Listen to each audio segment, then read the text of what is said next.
हाँ, नमस्कार साथियों। जितना हम पीछे पढ़ चुके हैं उससे आगे देखिए, अब मिसलेनियस रूल्स वगैरह आते हैं। एग्ज़ाम जो है वो मिसलेनियस रूल्स वगैरह जो होते हैं ना, विविध टाइप के, अलग-अलग प्रकार के, उनमें से ज़्यादा पूछे जाते हैं। तो इसमें देखिए, जैसे हमारे पास अनइम्पोर्टेंट एजेंट या सब्जेक्ट, आप ये समझो कि अनइम्पोर्टेंट सब्जेक्ट, इसको पैसिव बनाते समय नहीं लिखते हैं। तो उसमें सबसे पहले आता है सम की फैमिली, जैसे someone, something, somebody, body, thing, one, ये याद रख लो। जैसे वन, बॉडी और थिंग, 3 याद रख ली। अब उससे पहले सम लगा दो, एनी लगा दो, एवरी लगा दो, नो लगा दो। ठीक है? तो टोटल आपके हो गए 12।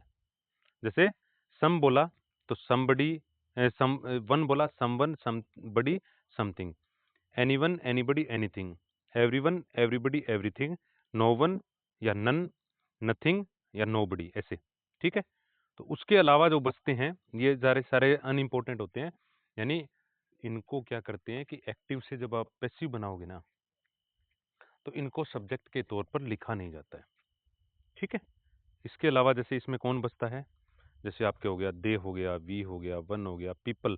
पीपल का ध्यान रखना, अकेला पीपल है तो अनइम्पोर्टेंट है।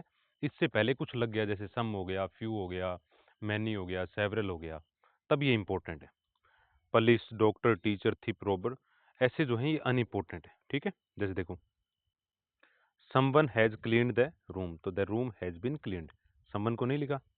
People celebrate the festival every year, तो पीपल को हमने नहीं लिखा, द फेस्टिवल इज सेलिब्रेटेड।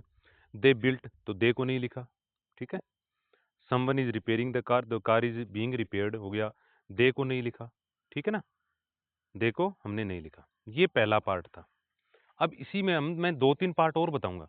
दूसरा पार्ट क्या है कि इसमें nobody, none, no one, nothing, इसको जब हटाते हो, ठीक है ना, तो ध्यान रखना ये सब्जेक्ट के तौर पर जब आते हैं, इनको हटा दो, लेकिन नोट लगाना पड़ेगा आपको।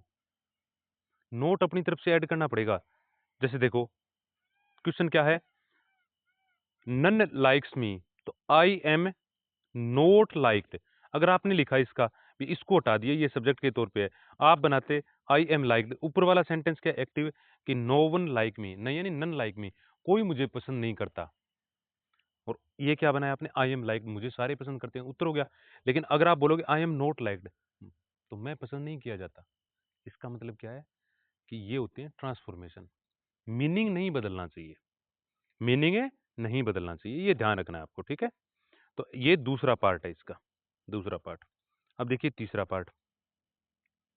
तीसरे पार्ट में क्या होता है, अगर किसी भी क्वेश्चन के एंड में एनीबडी ऑब्जेक्ट के तौर पर, एक्टिव वॉइस के ऑब्जेक्ट में एनीबडी, एनीवन, एनीथिंग आता है, तो उसको जब आप पैसिव बनाते हो, तो उसके सब्जेक्ट में एनीबडी को नोबडी, एनीवन को नन या नो वन, और एनीथिंग को नथिंग में आप बदलोगे। ठीक है? ये बात है। जैसे देखो, आपके पास क्वेश्चन आया, क्या आया क्वेश्चन, इधर देखेंगे अपने, आपके पास क्वेश्चन है, ये देखिए, जैसे he doesn't help anybody, anybody आया, तो आपको क्या बनना है, एनी को किस में कन्वर्ट कर रहे हो आप, एनी को नो में, तो एनीबडी का क्या हो गया, नोबडी इज हेल्प्ड बाई मी, और यहाँ का नोट हट जाता है, यानी नोट जो है वो रिमूव होगा। ये ध्यान रखना है, ऊपर वाले में रिमूव नहीं हुआ था, ऐड कर रहे थे, यहाँ पे रिमूव होगा। राजू डिडंट लाइक एनीथिंग, तो नोट हट गया, और एनीथिंग का क्या हो गया, नथिंग। ठीक है? तो nothing is liked by Raju. ये क्वेश्चन आते हैं पेपर में। आप तो अनइम्पोर्टेंट का एक पॉइंट पढ़ लो, हम पढ़ रहे हैं तीसरा और चौथा, और देख लो, अब समझ में आ गई ना बात। ये फोर्थ है, देखो जैसे आपके पास क्या आया, आपके पास आया कि अनइम्पोर्टेंट एजेंट, एजेंट का या सब्जेक्ट का फोर्थ पार्ट है ये। यहाँ पे समझो, पीपल क्या है, अनइम्पोर्टेंट, लेकिन पीपल से पहले क्या लग जाए, some, many, few, several, two, three, four, people लग जाए, तो वो क्या हो गया, इंपॉर्टेंट। जैसे people speak Hindi in India, people क्या है, अकेला है, तो यहाँ पे बाई पीपल गलत है आपका। लेकिन फ्यू पीपल है, तो ये आएगा, ये देखिए आप, ये आएगा। बस यही तो बात है, यही तो समझना है, यही तो इंग्लिश है। ठीक है? तो ऐसे अपने को ध्यान रखना है। ओके, नेक्स्ट चलिए। अब टू इन्फिनेटिव आती है, जैसे देखिए, एक्टिव में आपके पास सब्जेक्ट होता है इज, एम, आर, वोज, वर या has, have, had plus to plus verb का फर्स्ट होता है। जैसे ये सी इज आ गया, टू प्लस वर्ब का फर्स्ट और आगे क्या है, ऑब्जेक्ट है। तो आप क्या करोगे, ऑब्जेक्ट को रखो, जैसे ए नोट हो गया। इज, एम, आर, वोज, वर जो भी वर्ब है वो सेम की सेम वर्ब रख दो। इज आया है तो सब्जेक्ट के हिसाब से इज रख दो। अगर यहाँ पे ए नोट की जगह प्लूरल होता तो इज, एम, आर साथ में रहते हैं, तो यहाँ पे इज हो गया क्योंकि सिंगुलर है। अगर प्लूरल होता तो आर हो जाता। ठीक है। और आगे टू प्लस वर्ब का फर्स्ट है ना, देखिए यहाँ पे टू प्लस वर्ब का फर्स्ट है, इसको क्या कर दो, to plus be plus verb का थर्ड। तो यहाँ पे क्या है, she is to write a note, तो क्या बना, a note is to be written by her. ठीक है, बहुत ईजी है। जैसे दूसरा क्या है, ही वॉज टू फिनिश, तो टू बी फिनिश, तो क्या बना, the task was to be finished by him, ये आ गया यहाँ पे। ठीक है।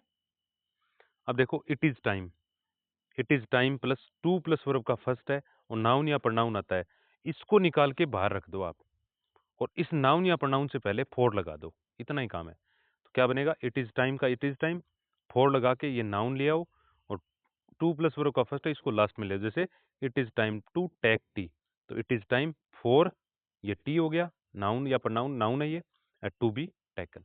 ठीक है, इस हिसाब से ये बन जाएगा। ओके। फिर इसके बाद आता है देयर वाले सेंटेंस। देयर वाले सेंटेंस में क्या होता है, there plus verb plus noun और लास्ट में टू प्लस वर्ब का फर्स्ट फॉर्म होता है। आपको कुछ नहीं करना, जैसे ये टू प्लस वर्ब का फर्स्ट है ना, इसको लास्ट में ही आप क्या कर दो, to plus be plus third कर दो। जैसे there is a book to write, तो क्या बना, there is a book to be written, इसी को लास्ट में, आगे वाले सेंटेंस को तो पता ही नहीं चलता, पूरा का पूरा आप वहीं पे कर दो। ठीक है। फिर क्या करो, डबल पैसिव।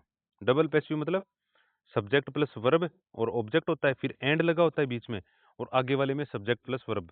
तो आपको क्या करना है, इसको ऐसे, इसको ऐसे, बस इतना ही बात है। देखो जैसे the thief robbed the house and took away the money, तो क्या करोगे, the house was robbed, robbed है तो सेकंड फॉर्म में तो was verb plus third form में एंड लगाया, the money was taken away.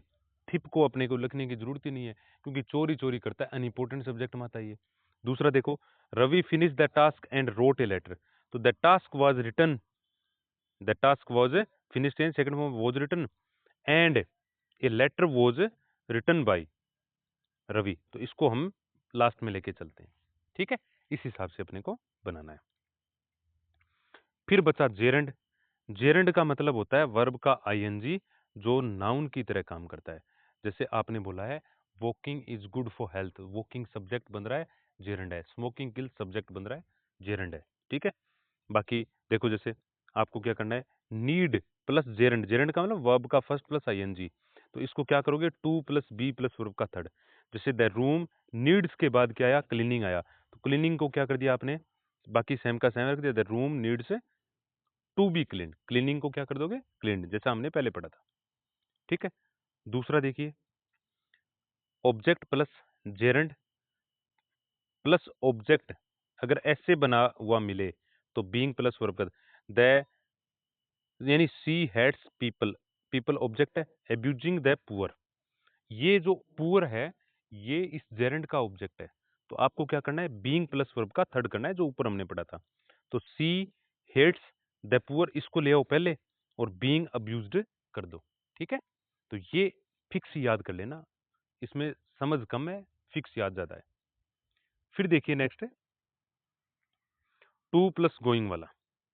अगर सब्जेक्ट आ जाए is am are plus is am are was were plus going to आ जाए और वर्ब का फर्स्ट आ जाए और उसके बाद ऑब्जेक्ट हो, तो आपको ऑब्जेक्ट को, इस ऑब्जेक्ट को यहाँ ले आओ। Is am are was were same का सेम, गोइंग टू सेम का सेम है। ये जो वर्ब है ना, वर्ब का फर्स्ट, इसको बी प्लस वर्ब का थर्ड कर दो। जैसे he is going two by, तो टू बाई है ना, इसको क्या करना है, टू बी बोट करना है।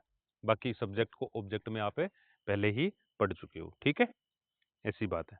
और इसी के साथ आप लाइक शेयर जरूर करिएगा। Thank you very